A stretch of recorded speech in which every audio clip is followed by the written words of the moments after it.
আজ থেকে 100-200 বছর পর যখন গাজা বা ফিলিস্তিনের ইতিহাস লেখা হবে, যখন এই অভিশপ্ত হায়েনাদের এই নির্মমতার চিত্র ইতিহাসের পাতায় তুলে ধরা হবে, তখন আপনি আমিও কাঠগড়ার আসামি থাকবো। কারণ তখনকার মানুষেরা, তখনকার জেনারেশনেরা আলোচনা করবে তখন পৃথিবীতে যে শত শত কোটি মানুষ বসবাস করেছিল, সে মানুষগুলো কিভাবে এতগুলো মানুষের সামনে পৃথিবীর ছোট্ট একটা ভূখণ্ডের মধ্যে এইভাবে মানুষকে হত্যাযজ্ঞ চালানো হয়েছে, নির্মমতা করা হয়েছে, শিশুদের সামনে বাবা মাকে খুন করা হয়েছে, বাবা মার সামনে শিশুদেরকে টুকরা টুকরো করা হয়েছে, কিভাবে এই নির্মমতা চালানো হয়েছে বিশ্বের শত শত কোটি মানুষ, তারা তখন কি করেছে। আগামী 100-200 বছর পরে যখন ফিলিস্তিন এবং গাজার ইতিহাস লেখা হবে, আসামির কাঠগড়ায় আমরা সবাইকে দাঁড়াতে হবে।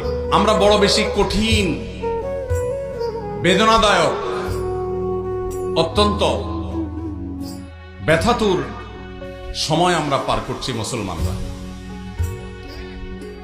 একদিকে মানব ইতিহাসের সবচেয়ে বর্বরচিত হত্যাযজ্ঞ, গণহত্যা চলছে দিন দুপুরে বিশ্বের শত শত কোটি মানুষের সামনে ফিলিস্তিনের গাজায়।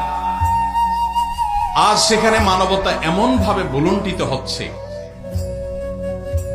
ঝড় তুফানে আমরা গাছের পাতা উড়ে যেতে দেখি, সেখানে বোমার আঘাতে মানুষের দেহ আকাশে উড়ে যেতে আমরা দেখেছি।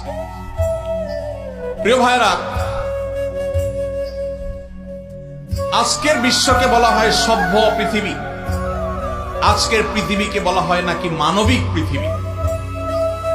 আজকের পৃথিবীর সভ্যতা এবং মানবিকতার ধ্বজাধারে ধারণকারী যারা, তাদের মুখোশ, তাদের আসল রূপ, তাদের আসল চেহারা, চরিত্র আজ দিনের আলোর মতো পরিষ্কার হয়ে গেছে। গাজায় প্রতিনিয়ত শিশু হত্যা চলছে, ফিলিস্তিনের ভিডিওগুলো দেখবার মতো অবস্থা নাই। একটু আগে একটা ভিডিও দেখছিলাম, আল্লাহ তাআলা আমাকেও একটা বাচ্চা দিয়েছেন 8-10 বছরের। 8-10 বছরের একটা ছেলে 5-6 বছরের একটা ছেলেকে, ছোট ভাইকে বড় ভাই সান্ত্বনা দিচ্ছে, মাথার উপরে হাত বুলাচ্ছে।